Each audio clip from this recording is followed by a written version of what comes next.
Okay, guys, today we're talking about budgeting. So, a budget is merely a plan. Okay, you hear a lot of talk about it, but it's really our best guess on what is we're hoping is going to happen in the next month or quarter or year. Okay, so based off of previous experience, previous knowledge, we want to put together the best guess of a plan for the upcoming month or the upcoming year. Now, things don't always go according to plan, but if we have an idea of whether we're close to the plan or far away from the plan, we can monitor and adjust and hopefully meet our goals. Now, one of the activities you guys are going to do today is you guys, after this, are going to start listing your goals, personal goals, financial goals, education goals, physical fitness goals, anything that you're trying to achieve in life. You want to know what those goals are. And then our job is to, well, how do we achieve those goals financially? How do we pay for the things that we want? Well, we do that by putting a budget together and slowly saving over time. Okay. Without the saving component, we could never get to the financial planning component. Okay. So, the things to know about budgets. If your income is stable, this is a very easy thing to do. So that's why we kind of like or we enjoy getting those salaried positions. Because if I know exactly how much I'm making each month, it's very easy to kind of know how much I can afford to spend. Now, it's probably much more important for people whose income are not stable to be on top of budgets. But of course, it's much easier to do so if your income is stable. All right. So if you're working for commissions, if you're working for tips, very difficult to do, but probably more important to do it. Okay. Now, I usually make, so I made my April budget during the last week of March. Okay, so I'm setting the plan in place before the month of April starts. Okay, but that doesn't mean like once it's done, doesn't mean I don't go back to it. I'm going to watch it. I'm going to adjust it, and things are going to come up that I didn't expect, and so I kind of need to account for that. So once we make our budget, we continually come back to it to see, was this reasonable? Should I put more money for automotive repair? Should I put more money for clothing? Should I put more money for food? Okay, so we don't just make it and forget it. We make it and adjust and monitor it over the course of a month, a year, or whatever. Now, our goal is to meet our spending with our savings needs. Excuse me, our spending and savings with our expected income. Now, there's programs you can buy that can do the budgeting for you. It takes a lot of the work out of it. One of them is Quicken, but everything Quicken does, you can kind of build yourself through either Microsoft Excel. If Microsoft Excel came with your laptop or your computer, then go ahead and use that. Google Sheets is free. Of course, you do give up a lot of information in order to get that free platform. But Google Sheets does exactly what Microsoft does, but you do have to spend some time to program the cells to do the calculations that you need to perform. Okay. Now, we're going to take a look at a sample, and this is a very, very, very, very simplistic look at what a budget would look like. But in this case, I have it split so it can fit on the screen, but on the left-hand side of the budget, you have all your income. So let's say I have a main job, job one, I'm getting $300 from.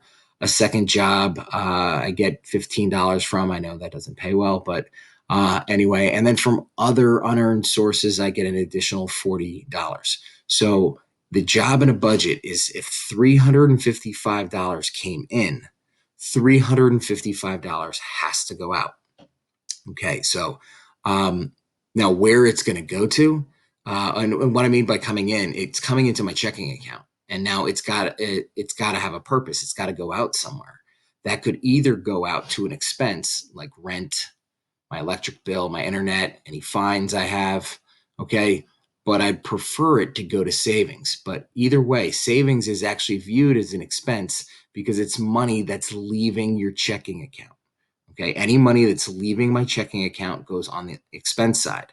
So $80 goes to rent, $20 goes to electric, 25 to internet, 120 to fines. That's a total of expenses of 245.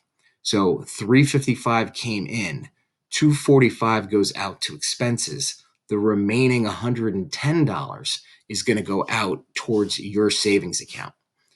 So I know it's viewed as an expense, so it's viewed as a bad thing, but savings is actually a good thing. Now, if we talk about the difference between on a governmental level, a balanced budget means revenue in is equal to expenses. Most governments don't save for a rainy day, and they probably should.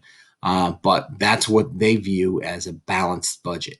A balanced budget on a personal level means all income coming in is going to be equal to the sum of savings and expenses. So 355 came in, 355 went out. Some of it went to expenses, and some of it went to our savings account. Okay. Now, our process. Now, we always start on the income side. So the first thing I want to do is I want to estimate my expected income, and I'm going to collect it from any income source. So my main job, if I have any side gigs, if I have any unearned income from dividends or interest or anything like that, I want to collect all of that income and give an estimate for that period, for either that month or that quarter or that year. Okay, when I do my estimating, I try to underestimate. So I don't give myself the benefit of the doubt. I'll round down to the nearest hundred by lowering my estimate for what income is going to be. It forces me to be a little bit more frugal. Okay, so when I go shopping, I go shopping with coupons and whatnot. Try to look for any sales that I can, and really try to understand is this something I need or is this something that I want? Okay, now we're going to plan for savings. Okay, we're going to put some money into savings, but I realize the budget may not work according to plan. And I may end up having to dip into savings or not put in as much as I was hoping. But we want to put some money there first, get some money into your savings account, because the savings account is going to operate as an emergency fund. So if I do have that unexpected bill, I don't have to go to my credit card. I have cash available to pay for that unexpected expense. All right, now, and if we don't do it by the end of the month, we could have nothing there. And you don't want to have consecutive months of nothing going into your savings account.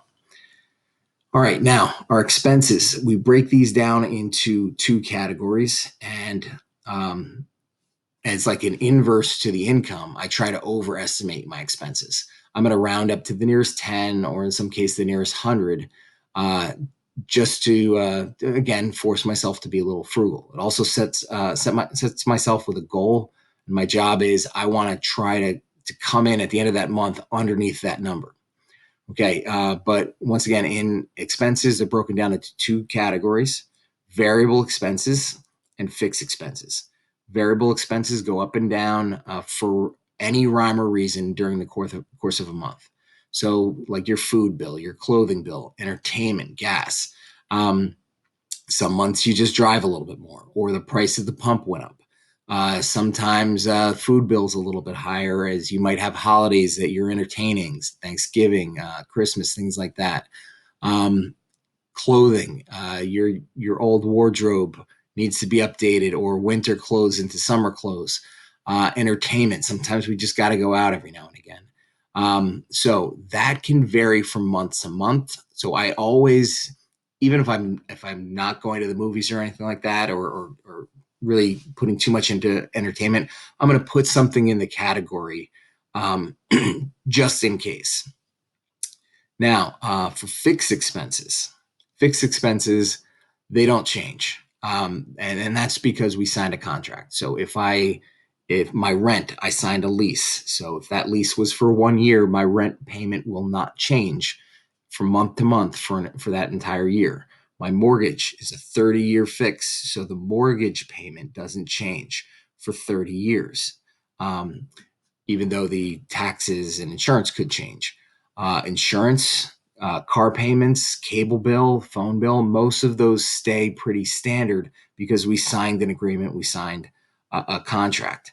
Sometimes for cable and phone, if you go over the terms of your contract, then you could get surcharges. So if you go over your phone's data plan, it's usually like $15 per gig after you go over your plan.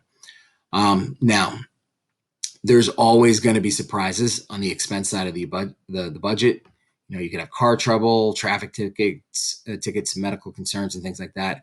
So I always put in a category of miscellaneous or other.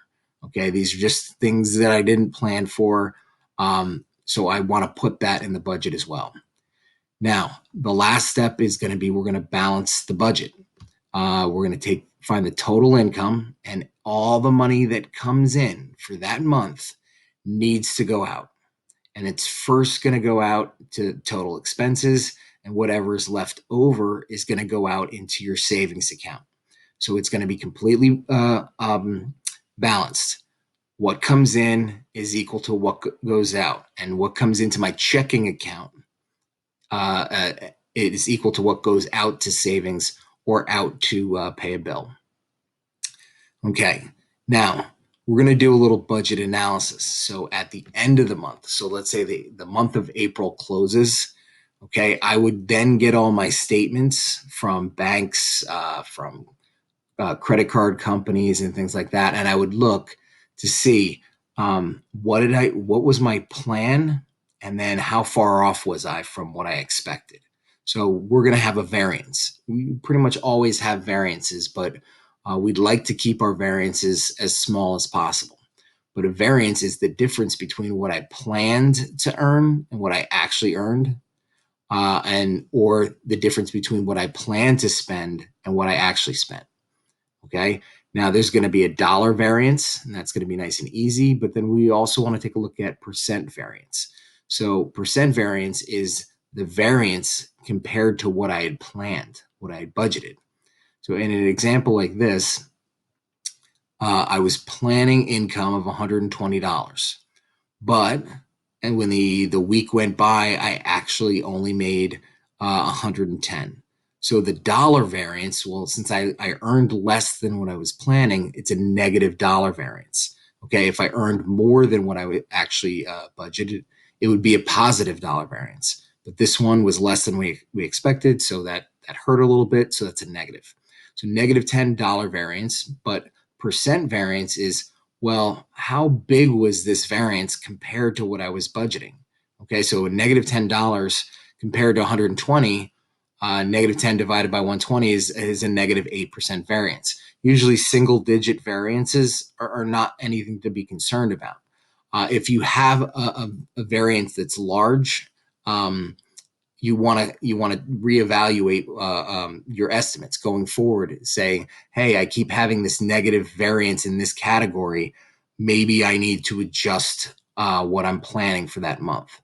Okay, it's not a bad thing, but it gives you a chance to look back and say, when I go into the next month or maybe next April, I want to adjust. I want to budget more for this or less for that, or things like that. So we always want to monitor and adjust. So manual records, you can do this in Excel. You could even journal by hand. I know some people that still actually do this, but there's computerized versions of this.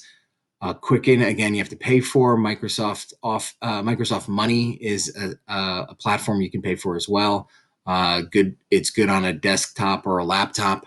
There are countless apps, but I do want to say that when you get these free apps, many times you are parting with some of your financial information. So I wouldn't be comfortable letting them have my financial information. So I'd be willing to pay for a platform that will do it for me and maintain my privacy.